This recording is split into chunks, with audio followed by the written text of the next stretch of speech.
Gravando. Ok. Boa noite, gente.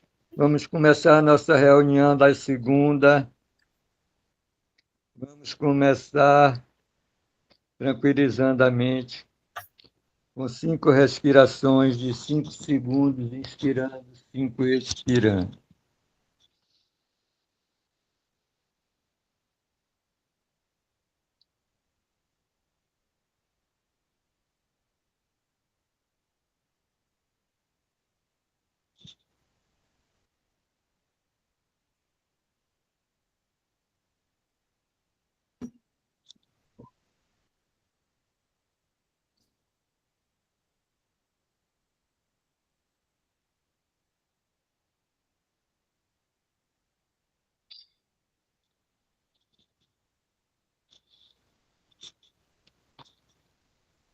Vamos começar com a oraçãozinha.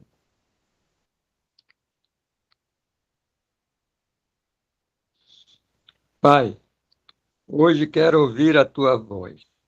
No mais profundo silêncio, quero vir a ti para ouvir a tua voz e receber o teu verbo. Não tenho outra prece senão essa. Venho a ti para pedir-te a verdade. E a verdade é a tua vontade, que hoje quero compartilhar comigo. Hoje não deixamos nenhum pensamento do ego dirigir as nossas palavras ou ações. Quando tais pensamentos ocorrem, nós recuamos em quietude, olhamos para eles e, em seguida, os deixamos ir. Não queremos o que trariam consigo, e por isso nós escolhemos guardá-los. Estão em silêncio agora, e na quietude, abençoada pelo seu amor. Deus se dirige a nós e nos fala da nossa vontade, pois escolhemos nos lembrar dele. Amém. Amém.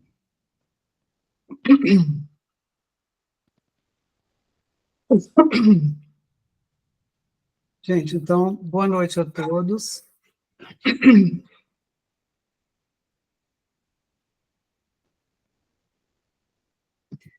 Nós estamos aqui mais uma vez, iniciando o estudo do capítulo 2,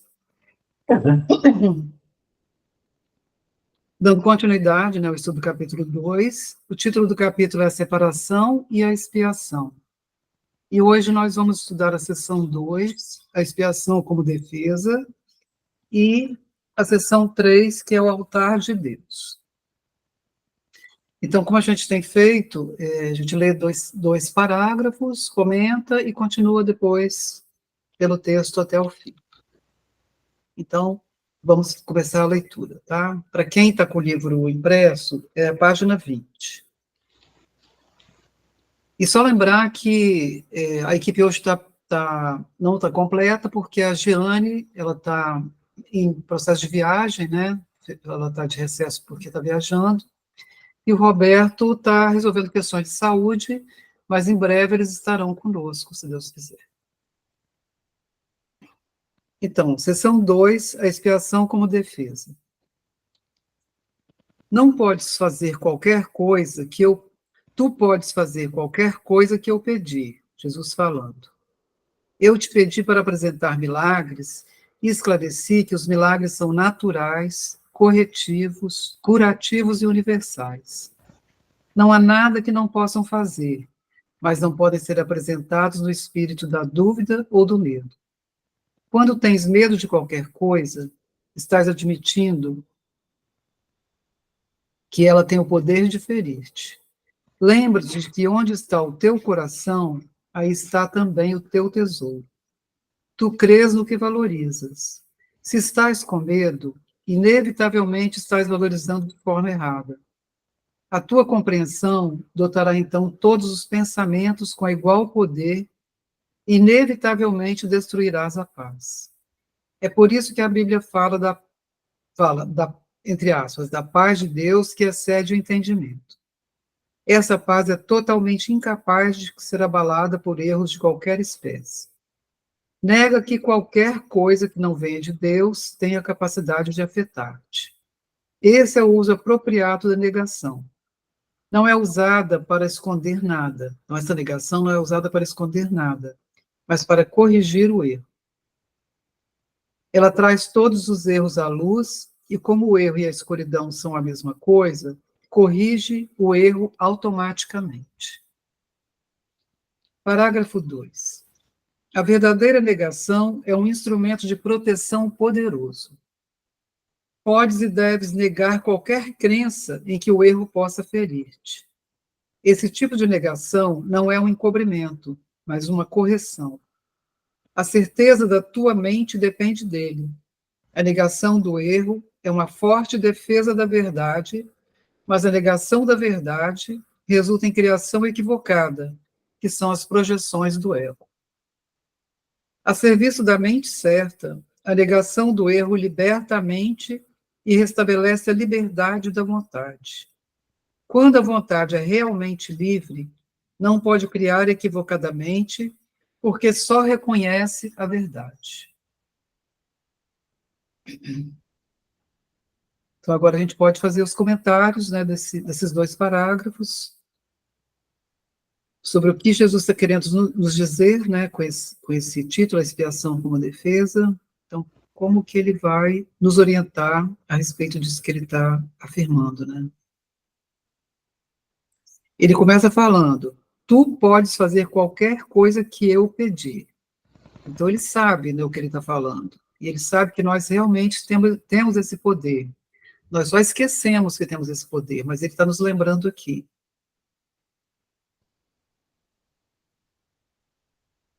Assim como ele está lembrando que ele nos pediu para apresentar milagres, porque os milagres são naturais, são corretivos, curativos e universais. Então, os milagres são para todos, né, indistintamente, e são naturais. Qualquer filho de Deus pode ser canal de milagres. Porque os milagres são feitos para curar, para corrigir e para curar. Eles são instrumentos da expiação.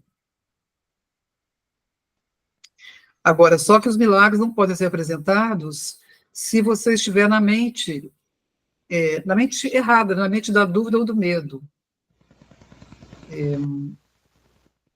Porque ele fala, quando tens medo, aqui na linha 4, né, de qualquer coisa, estás admitindo que ela tem o poder de ferir-te. Então, você está na mente vulnerável, né, que é a mente que se acredita separada de Deus. Então, nessa mente vulnerável, a gente acha que a gente pode ser ferido, que pode ser atacado, que pode ferir, que pode atacar. É assim que essa mente opera. E aí ele fala também, né, que onde você coloca seu coração, aí está o teu tesouro, e você crê no que valoriza. Então, se você valoriza o medo, é porque você está acreditando, né, você está valorizando de forma errada, você está tendo um pensamento equivocado. Né, na hora que você acredita que o medo, primeiro você acredita que o medo existe, que ele é real, e que ele pode te afetar. Isso aí acaba também contaminando todos os seus pensamentos, né? Porque eles vão seguir a crença que está na sua mente. E aí a paz vai embora. E aí a gente está, quer dizer, a paz é destruída na nossa mente. Então a gente fica com a mente alterada em função desses pensamentos equivocados. Mas a paz em si, ela não sofre nenhum tipo de ataque, porque a paz é uma criação de Deus. Nenhuma criação de Deus pode ser atacada. Nenhuma criação de Deus pode ser ferida. Tanto é que o Filho de Deus, ele não pode ser atacado. Essa identidade pessoal que nós criamos como indivíduos, como fragmentos, essa é vulnerável, né? Como ela é falsa, ela acredita que ela pode ser atacada e que pode atacar. Mas quando a gente está na mentalidade certa, né, quando a gente se reconhece que é o Filho perfeito de Deus, aí nenhum ataque é possível de chegar até esse Filho de Deus.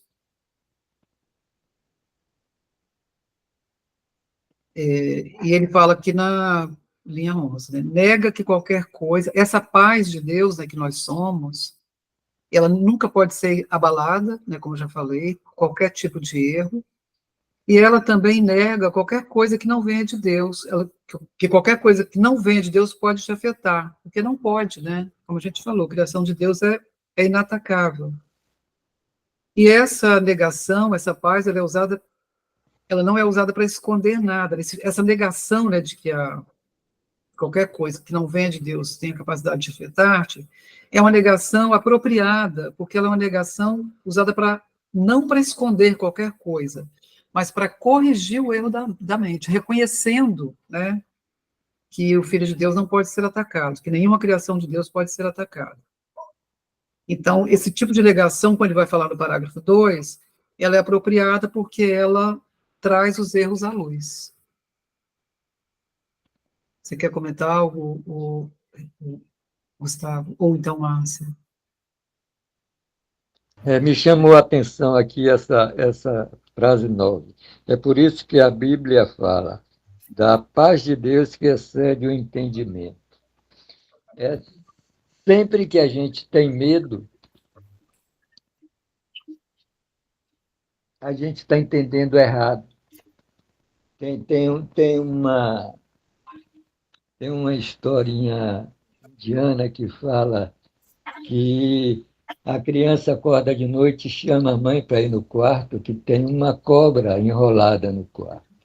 Quando a mãe chega e mostra ao menino que não é uma cobra, que é a cordinha do brinquedo dele, do carrinho dele de puxar, que está enrolada ali. Ele está vendo a corda como uma cobra. E é assim que a gente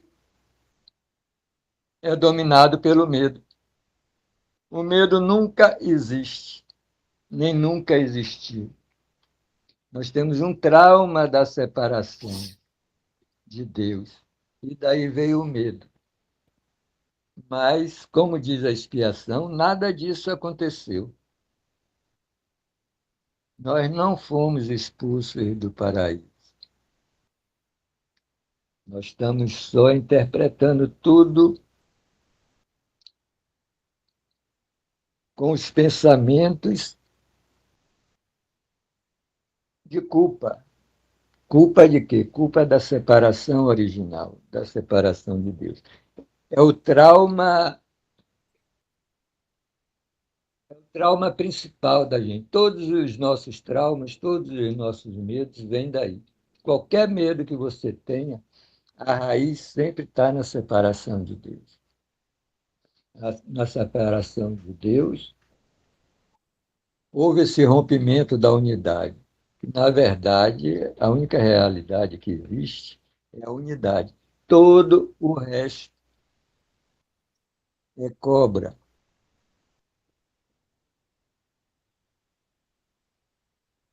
Na unidade não existe medo, não existe forma, ninguém nasce, ninguém morre. E é isso que a expiação diz: nada aconteceu. Vamos em frente, Marcos. Vamos. Então, vou ler o parágrafo 3. Tu podes defender a verdade, assim como o erro.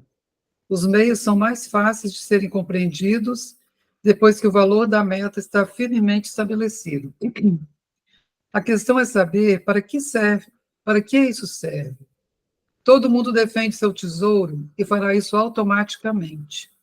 As questões reais são: qual é o teu tesouro e quanto tu o valorizas? Uma vez que tiveres aprendido a considerar essas questões e trazê-las a todas as tuas ações, terás pouca dificuldade em esclarecer os meios. Os meios estão disponíveis a qualquer momento em que os pedires. Contudo, podes economizar tempo se não protelares esse passo de forma indevida. O enfoque correto vai encurtá-lo incomensuravelmente. Parágrafo 4. A expiação é a única defesa que não pode ser usada destrutivamente, porque não é um instrumento feito por ti. O princípio da expiação estava em efeito muito antes de começar a expiação. O princípio era o princípio era amor, e a expiação é um ato de amor. Atos não eram necessários antes da separação, porque a crença em espaço e tempo não existia. Foi só depois da separação que a expiação e as condições necessárias para que ela fosse cumprida foram planejadas. Então, se fez necessária uma defesa tão esplêndida que não pudesse ser usada equivocadamente, embora pudesse ser recusada. A recusa, contudo, não podia transformá-la em uma arma de ataque, que é a característica inerente às outras defesas. A expiação torna-se, assim, a única defesa que não é uma espada de dois gumes. Só pode curar. Então, a expiação como defesa é a única defesa que só cura, né? Ela não corre o risco dela se virar contra quem está usando, porque ela só tem uma direção, que é a direção da cura, como ele está falando aqui. E tem algo que ele fala aqui no parágrafo 3, que é, ele mostra assim, um caminho para você saber que meios usar para você chegar à expiação. Então ele fala, os meios são fáceis quando você compreende o valor da meta. Então, primeiro você teria que estabelecer o propósito. Você teria que ter muito claro qual é o propósito que você quer alcançar. E também o quanto você valoriza esse propósito. Porque se você não pode ser um propósito bambo, né? Tem que ser um propósito firme, no qual você acredita e você quer mais do que tudo. Né? Então, se você quer a expiação mais do que tudo, se você quer a felicidade mais do que tudo, então você tem que ter claro esse propósito, porque tudo vai se referir a esse propósito. Então, essas questões reais seriam, qual é o teu tesouro? Né? Qual é o teu propósito? Qual é a tua meta, né, ao se relacionar com a expiação? E quanto tu valorizas esse propósito? Uma vez que você tiver aprendido a considerar essas questões, aí você vai trazer todas as suas ações a essas questões, para perceber se aquela ação, ou aquele pensamento, aquela palavra ou aquela ação estaria alinhada com esse propósito. E o quanto estaria alinhado com esse propósito. Se ela te ajudaria a realizar, né, o propósito da expiação, que é o propósito que o Espírito Santo nos oferece e nos recomenda. E isso aí vai facilitar a você identificar os meios para alcançar esse propósito.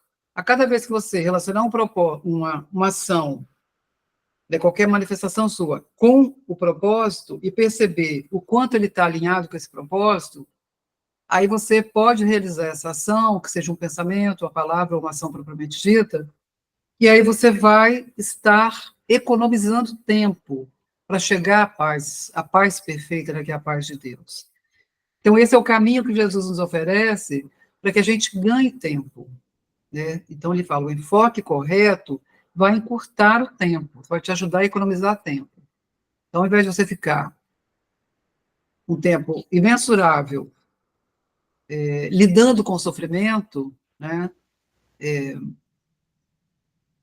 adiando, né, o fim do sofrimento, você economiza tempo e chega à paz perfeita mais rápido do que seria se você não tiver esse tipo de orientação firme, né, que é a orientação dada pelo Espírito Santo, por Jesus.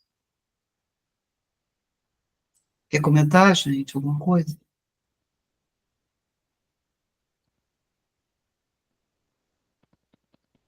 É, a expiação é o meio mais direto que existe de, de contato com Deus. Hoje está muito em voga, principalmente pelos advaitas, eles chamam caminho direto. Eu nunca vi nada tão direto como a expiação. Esse parágrafo 4 mesmo, ele é totalmente.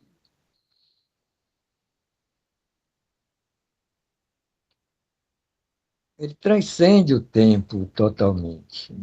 Ele é bem metafísico, desde a primeira frase. A expiação é a única defesa que não pode ser utilizada destrutivamente, porque não é um instrumento feito por ti.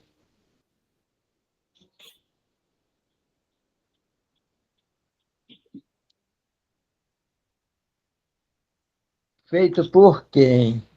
Foi feito por quem, então, a expiação? Se não foi feito por mim, isso feito por mim quer dizer que também não foi feito por ninguém. Não foi feito por você, por fulano, nem Beltrano. Foi feito por Deus.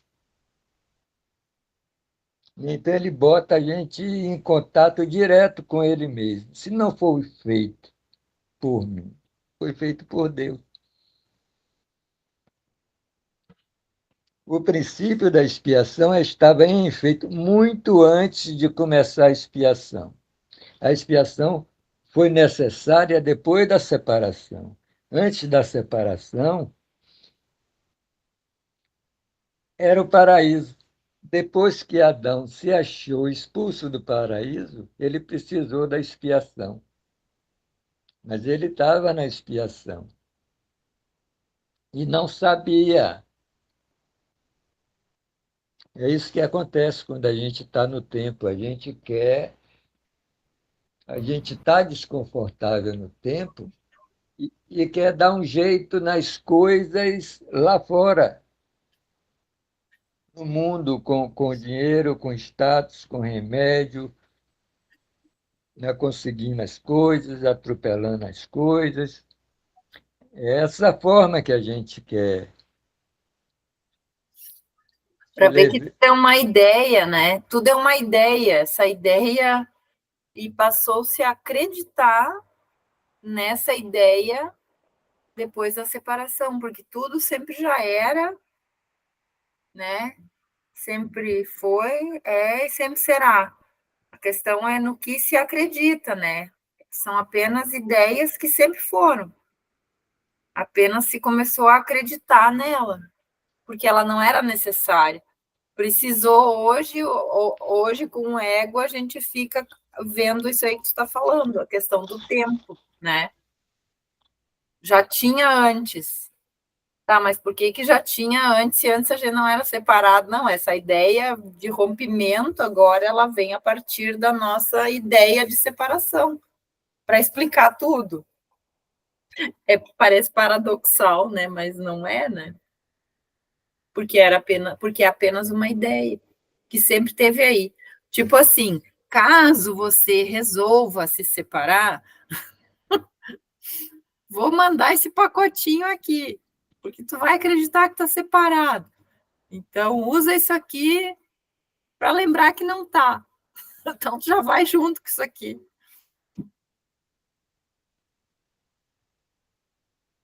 Engraçado. E a gente inventa todo tipo de saída do medo, né?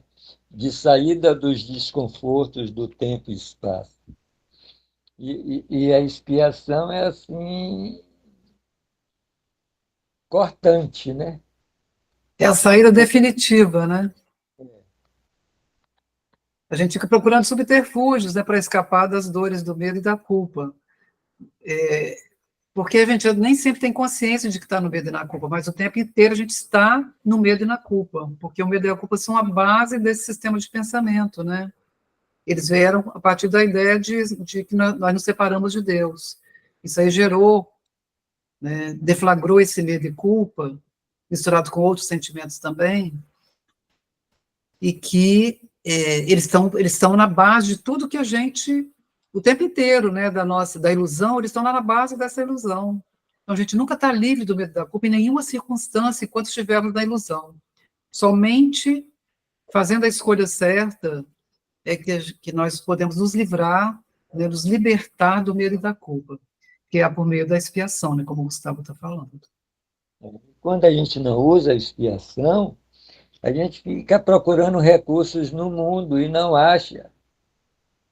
E é sofrimento e sofrimento, a gente até se acostuma, né? Tem gente que diz assim, está doendo, mas está bom. E leva a vida assim. É porque a gente O Hélio se esqueceu o que chama é isso bom, de né? vida, né? A gente perdeu a referência do que é bom, a gente perdeu a noção. Nós nos esquecemos do que é a felicidade perfeita, o que é a paz perfeita. Nós não temos essa... Isso ficou bem recuado na nossa memória. E aí, o Espírito Santo está aqui nos ativando essa nossa memória, para que a gente se lembre e queira, né, recuperar isso, queira retornar a esse estado de paz perfeita que nós somos, mas nos afastamos, nos esquecemos de que somos. É que, na verdade, a expiação, mesmo sendo um ato específico, né, de reparação ou cura, e se tornou relevante, né, após a separação, esse princípio que sustenta ela, o amor, ele sempre existiu, né? Então, a essência da expiação é a unidade, né, que é eterna. E teve presente sempre teve presente, né? E mesmo antes de qualquer necessidade de correção. Então, é como essa ideia da corda, né? Nunca foi uma cobra, né? Com a luz, deu para ver que não era, e nunca era antes uma cobra, sempre foi uma corda. Então, contrário senso, o amor sempre foi, ele nunca foi medo. Então, agora ele está aí com a decisão de acreditar que o amor sempre foi amor e nunca medo, ele serve como uma reparação. Né? Na verdade, a expiação, ela é para nós uma reparação que não precisaria caso a gente não estivesse se sentindo separado. Então, parece paradoxal, mas ela é e sempre foi a mesma coisa, a unidade, que a gente só precisa fazer essa correção para lembrar disso, aceitar essa correção. Credo, como pode? Como pode a gente acreditar em outra coisa além disso? Por favor. Pois É, é a porque única coisa real que existe, né? porque a gente inventou o mundo e acha que ele é real, né? Nós projetamos o mundo e acreditamos que ele é real. E a gente quer continuar acreditando que ele seja real, né? E por isso a nossa resistência, a nossa defesa contra a verdade. Até que a gente se dê conta de que a felicidade não é isso aqui, né? Experimentar o real, né? Aceitar e experimentar o real, aí nós vamos botar aí nós vamos eleger o propósito firme, né, que é o propósito da expiação, como sendo o nosso propósito. Então a gente vai se comprometer com a expiação, que é o que ele vai falar daqui a pouco. E aí isso facilita o trabalho do Espírito Santo, na medida que a gente se abre para esse propósito, identifica o propósito claramente, se abre para esse propósito, aí o trabalho fica mais fácil para o Espírito Santo, né, de nos conduzir para a liberação da culpa e do medo. Mas aí a decisão é nossa, porque o Espírito Santo não vai decidir por nós. A gente tem que tomar essa decisão e ele vai nos conduzir, mas a decisão nós temos que tomar. E tá ali, né, nessa frase, ó, todo mundo defende seu tesouro. Sim. Então, qual é o nosso tesouro? Que é a pergunta que ele faz aqui no 3, né? Qual é o teu tesouro e quanto tu o valorizas? Então, nós temos que ter isso muito claro para a gente não ficar aqui na dualidade, né? Do amor e do medo, do amor e do medo. Isso aí só cria uma confusão muito grande na nossa mente e uma infelicidade como consequência. Então, se a gente escolhe o amor verdadeiramente e se entrega a essa escolha, aí a gente começa a trilhar o caminho de volta à paz. O Eckhart Tolle, ele ajuda muito, né, na tradução disso aí, né, quando ele fala sobre esse personagem que a gente acredita que é o que está fazendo, né, essa mente, essa ideia que a gente se identifica no dia a dia, se a gente cada vez olhar mais para as coisas que diz, para as coisas que faz, e a gente dissociar isso do que é o nosso verdadeiro ser, né? A gente para de defender esse tesouro, né? Esse tesouro que são as nossas ideias, as nossas opiniões, as nossas decisões no dia a dia, na convivência com as pessoas, as nossas falas, os nossos argumentos, E né? principalmente o corpo, né? Que o corpo ele é a grande prova, né, do ego de que isso aqui é real. Então, tudo isso que você está falando tem relação com essa crença do corpo, né, de que o corpo é real. Aí tu imagina assim, ó, tu ser inconveniente com alguém, né? Dizer alguma coisa e tentar depois ficar pensando que tem que consertar aquilo que falou. E aí, além de querer tirar essa culpa por ter falado, ter magoado, ter machucado alguém, ainda a culpa por ter feito isso. E pior, acreditar que foi tu que falou efetivamente e que não foi uma mente que está aí louca acreditando que esse mundo é real, né? E a gente se ir dissociando disso, a gente vai, acho que, relaxando um pouco mais e desistindo da ideia de que é a gente que é o responsável por tudo que está fazendo. Eu tenho a impressão que quando a gente faz as pazes com esse tipo de coisa, a nossa mente, inclusive, vai ficando mais quieta e ela vai parando de disparar tanto disparate, né? Sim, Eu acho que ela fica muito atiçada, né? Com essa é, ideia de ter razão, e não é que assim, agora se eu pensar, vou desistir. Não, então a Márcia pode falar qualquer coisa, pode sair ofendendo. Não. Quando eu olhar mais para isso, essa boca vai parar de afrontar tanto, sim, né? Porque ela vai ficar mais serena, ela vai se recolher mais e vai atuar menos. sim, Penso, penso sim. que seja assim. Bom, então vou ler o parágrafo 5 e o 6. Tudo bem, gente? Mais algum comentário? Vamos em frente. Parágrafo 5. A expiação foi construída dentro da crença no espaço-tempo, de forma a estabelecer um limite para a necessidade da própria crença, e, em última instância, para tornar o aprendizado completo. A expiação é a lição final. O aprendizado em si, assim como as salas de aula em que ocorre, é temporário. A capacidade de aprender não tem nenhum valor quando a mudança já não é necessária. Os que são eternamente criativos não têm nada a aprender. Tu podes aprender a melhorar as tuas percepções e podes vir a ser um aprendiz cada vez melhor. E isso te levará a um acordo cada vez maior com a filiação. Mas a filiação em si mesma é uma criação perfeita. E a perfeição não é uma questão de grau. O aprendizado só é significativo enquanto existe uma crença em diferenças. Parágrafo 6. A expiação é um processo no qual aparentemente passas de um estágio ao seguinte.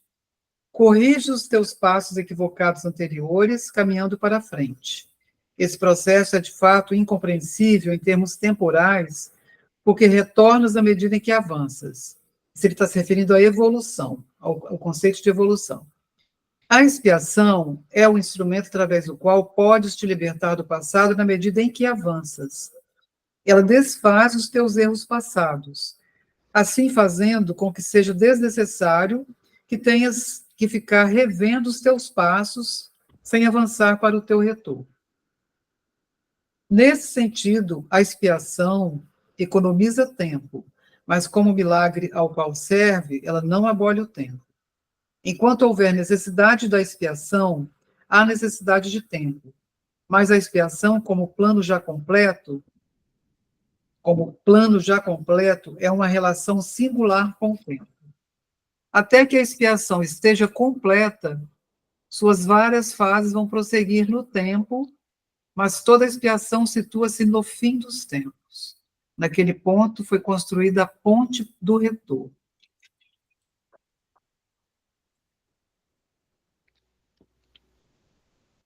Bom, o que ele fala, a expiação é a lição final, né? O aprendizado em si E as salas de aula, né, que é esse mundo, são temporários. E a expiação ela tem lugar no tempo. Ela é feita por Deus, mas ela tem lugar no tempo. Quando não houver mais necessidade de aprendizado, nós estamos livres, né? Estaremos liberados, né, de toda ilusão e estaremos em paz, né? Na paz eterna, na paz ilimitada.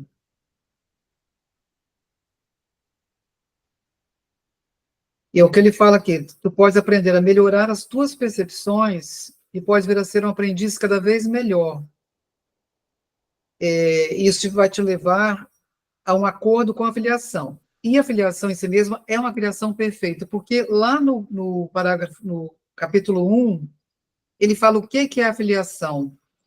A filiação é um estado de completeza e abundância. Então, já é perfeita. A expiação, a filiação, ela não muda, ela já é perfeita. Então, ele fala, isso te levará a um acordo cada vez maior com a filiação, mas a filiação em si mesma é uma criação perfeita. E a perfeição não é uma questão de grau. A perfeição é total, né?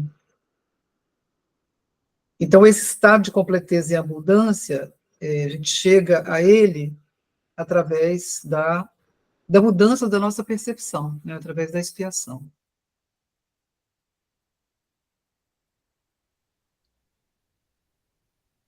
Essa questão também aqui do parágrafo 6.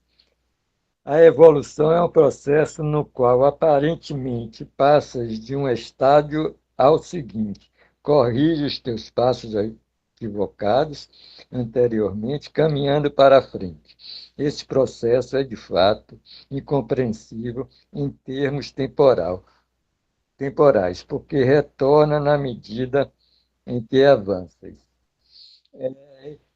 Quando eu li isso aqui pela primeira vez, eu me veio logo a analogia com a psicologia, né?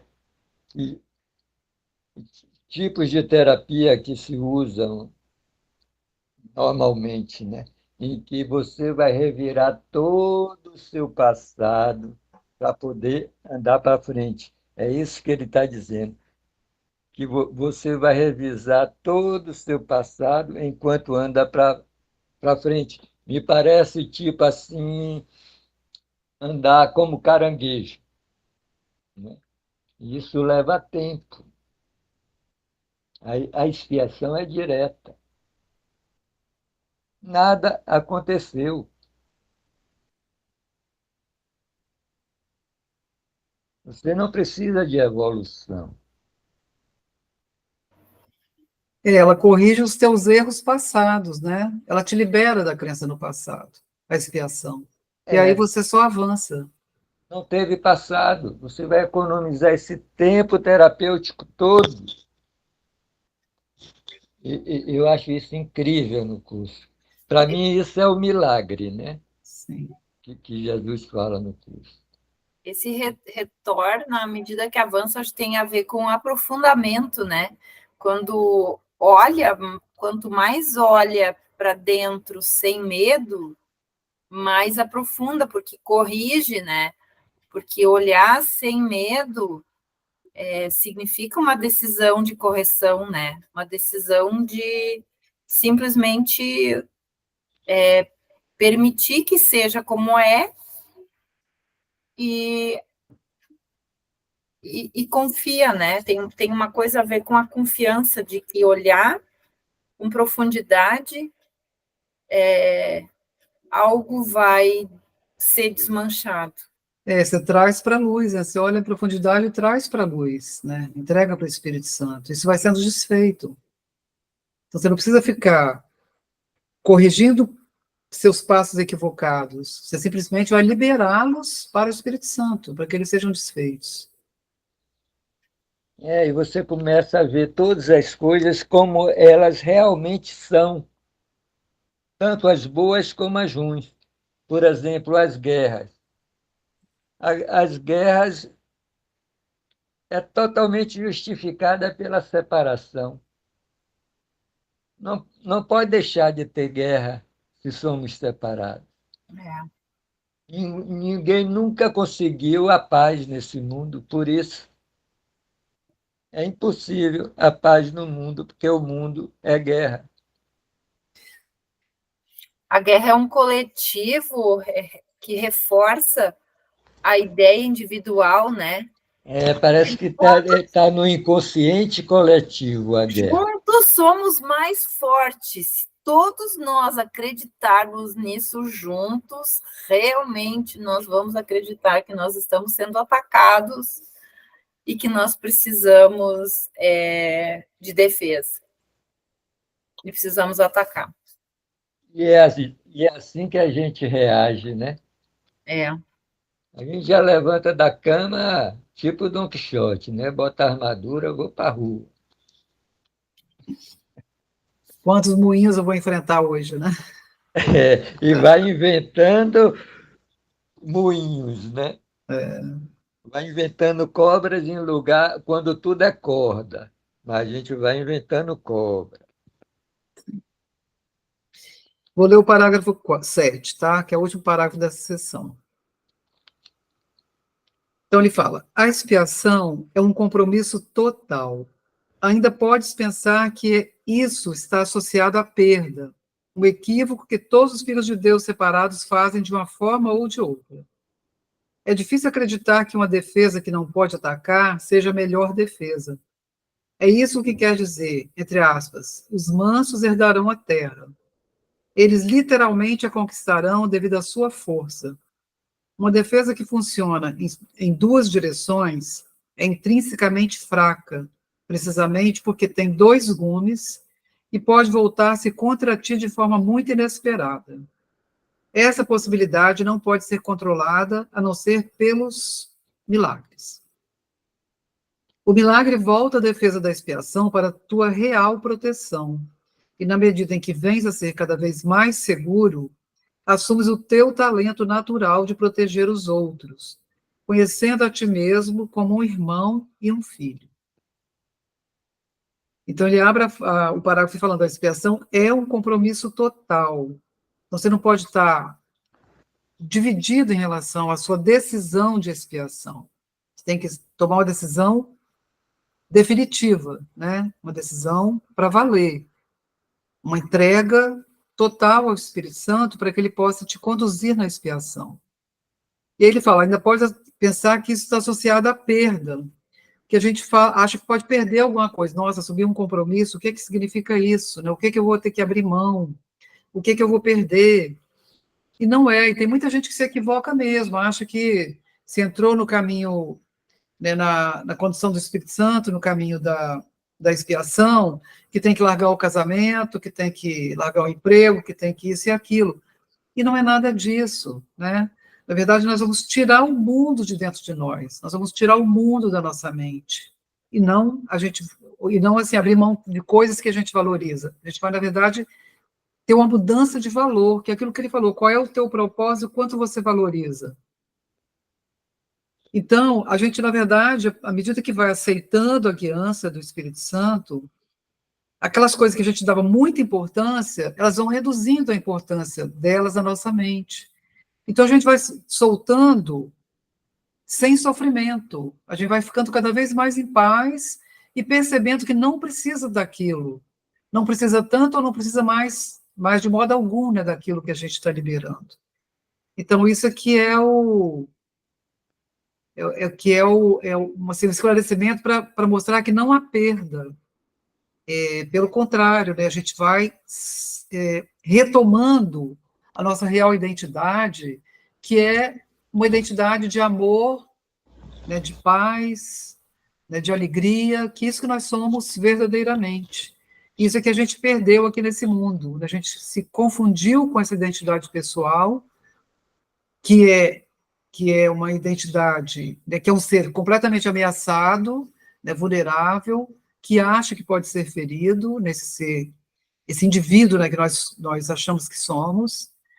Então, a gente vai abrir mão dessa identificação e vai aceitar a nossa real identidade, que é esse ser curado, completo e íntegro que nós somos. A expiação é um compromisso total. Quer dizer, não dá para servir a dois senhores, né? E a gente faz tanto isso, eu já fiz tanto isso. E sempre quebrei a cara.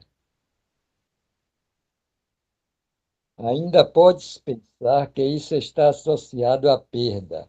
O que é que a gente pode perder? O que é que a gente tem medo de perder? É o nosso ego. No fritar dos ovos, é a perda que a gente tem medo, é de perder o ego. A gente acha que o ego tem que ser bem sucedido nesse. E essa é o que a gente valoriza. Então, a expiação é um compromisso total por isso. Eu já tentei muito fazer isso que eu estou falando, servir a dois senhores. E cada dia, cada vez, graças a Deus, eu estou reagindo menos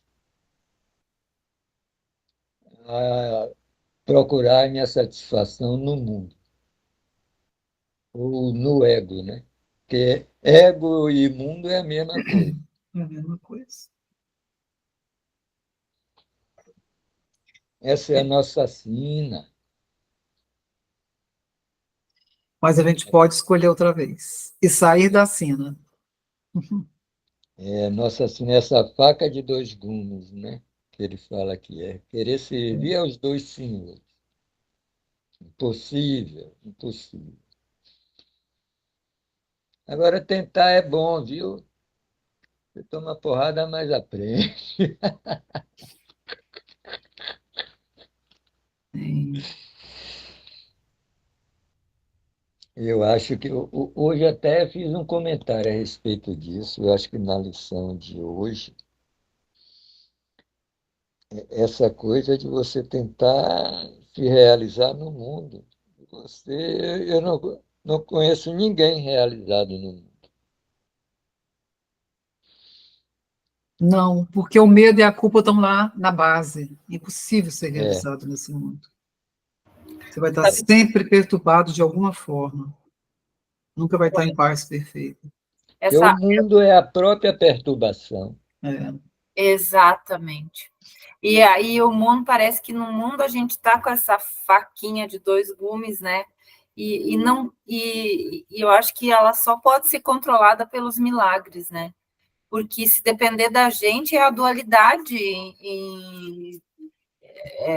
como é que se diz, em forma de objeto, em forma de ação, né? Essa faca de dois É, gumes, porque por nós queremos ser espiritualmente evoluídos e ali na esquina já chutamos um cachorro, né?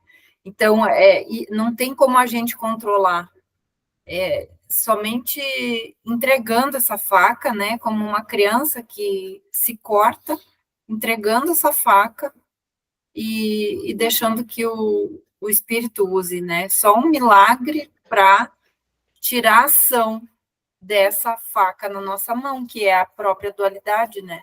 Porque a gente não consegue, pela nossa mente, ter um raciocínio de milagre, né? Ter uma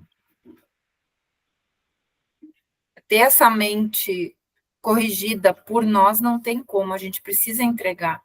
E aí, e isso que está em ser sem defesas, entregar essa mente, entregar esse pensamento, entregar o nosso controle para que a gente seja corrigido.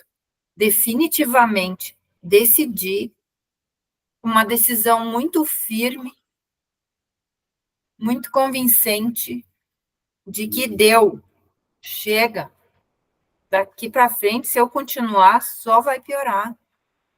É uma decisão. Eu posso decidir nesse momento, momento a momento. Se eu decidir errado, decide outra vez. Sim. De novo, mais uma vez, decido definitivamente soltar o controle.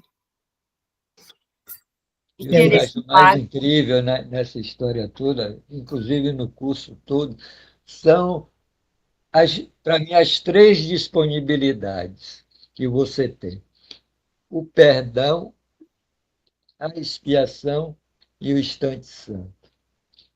Mas, rapaz, são três coisas incríveis. Para mim, são a mesma coisa, porque elas São, têm Santidade, o a mesmo Santíssima objetivo. Trindade. não, mas É, são a mesma coisa, que o perdão, ele é o instrumento da expiação. Então, elas estão intrinsecamente ligadas, né? Sem o perdão, você não chega à expiação. Você tem que e como um desfazer a leva sua o crença na outro, né? separação através do Um vai perdão. levando ao outro, um vai É, levando isso ao aí. outro. E o perdão é a experiência de instante santo, né? É, Eu estava falando ontem aqui em casa essa questão da vulnerabilidade, até lembrando de uma cena do filme do Madagascar. Quando que diz, né, quando sou fraca que sou forte, né, onde é que fala, uma lição que fala que a nossa defesa é a nossa invulnerabilidade, né, que pelo fato da gente, a nossa força é ser sem defesa, né? nossa força é ser sem defesa. Aí pensa alguém que está querendo te agredir com alguma coisa e tu permitir que diga, que pense, o que seja. Que forma que uma pessoa vai conseguir atacar quando a gente se entrega completamente?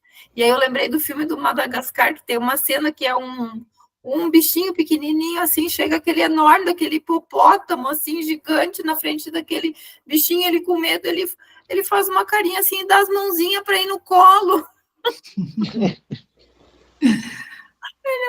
Ela, oi, o bichinho, ela fala alguma coisa, não me lembro certo, mas ele olha assim, o bichinho para. É um nêmore, sei lá, Totalmente indefeso, né? totalmente se entregando. Tipo, ele não tinha para onde correr, vai fazer o quê com ele? Vai pisar em cima? Nada, vai pegar no colo. Quando a gente entrega essa nossa defesa, né? Que é isso aí que acontece. É isso aí. Aí a gente tem acesso à beleza, ao amor que está aqui, mas a gente está com a nossa mente É, encoberta, né, pelo véu do medo e da culpa. Se a gente descerra esse véu, vai ser isso aí, a gente vai, né, ter a consciência do amor que está aqui, que a gente não percebe. Bom, então é isso aí. Ele fala na linha 8, ele fala, milagre, volta a defesa da expiação para a tua real proteção. Então, essa defesa é a nossa real proteção. A expiação como defesa é a nossa real proteção. E aí, na medida que você se torna mais seguro, assume o teu talento natural de proteger os outros. Então, nosso talento natural não é de atacar os outros, é de proteger os outros, conhecendo a ti mesmo como um irmão e um filho. Então, a gente aceita a nossa identidade de irmão e de filho de Deus, de irmão dos nossos irmãos e filho de Deus, e aí nós vamos realizar o nosso talento natural, que é de proteger, né? De proteger o irmão, proteger a si mesmo, né? E reconhecer que nós somos a unidade do Filho de Deus. Quando você perde o medo, a proporção que você perde o medo, você vai ficando assim mais protetor, você vai compartilhando mais, né, com o outro, porque você não é diferente de ninguém. Você é como Deus Você vai se te criou estendendo mais e ao outro, todo né? mundo também é. E você É, tem que considerar isso. Você não se salva sozinho. O curso fala sobre isso, né? Porque não sim, existe salvação sozinha. A salvação é natural, como milagres são naturais, né? sim, Então você não pode se salvar e não compartilhar essa salvação. sim. Bom, com isso a gente termina a sessão 2, né, que é a expiação como defesa. Márcia, a gente tem quanto tempo de reunião? Já deu quanto tempo? Não sei, Jorge, 1h15, talvez. Eu acho, então, que a gente não vai conseguir estudar a sessão 3, não, né? Porque se já tem 1h15 de estudo, É. então fica muito extenso, né? Então a gente deixa o altar de Deus para a reunião que vem. A cura como a liberação do medo, né? Não, é o Não, altar de Deus. é É a o altar sessão 3, será a sessão 3. interior. Não é? Eu acho que é mais apropriado, né? É.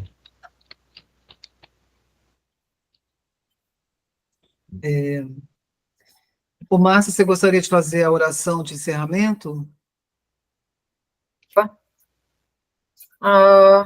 Pode ser. Tá. Então, você já tem ela aí localizada?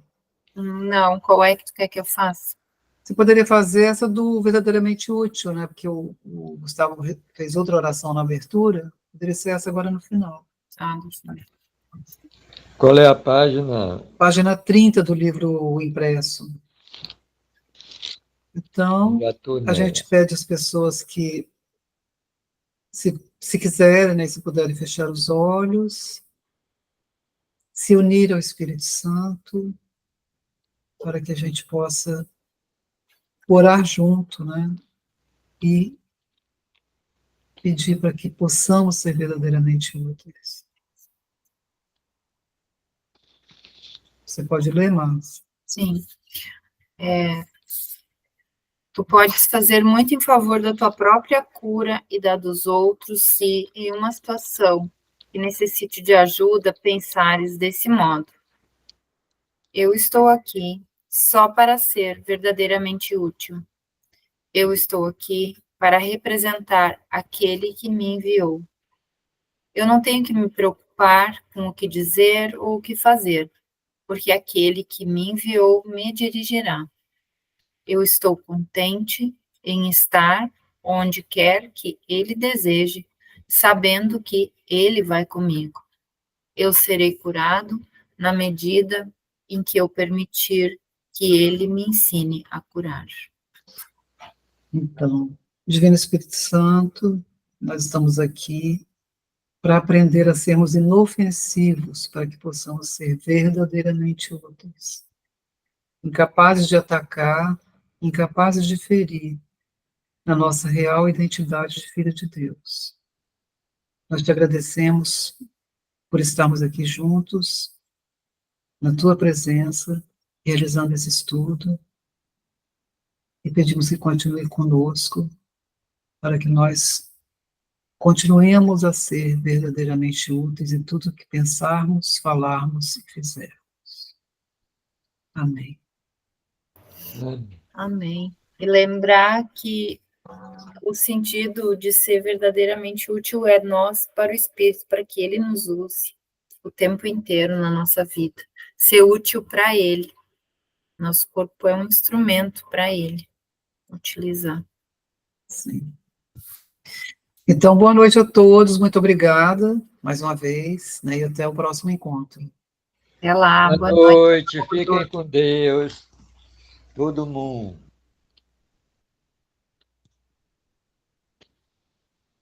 Parou de gravar, Márcia? Acho que ela saiu já, né? Eu vi um toque aí. Márcia, você parou de gravar, Márcia?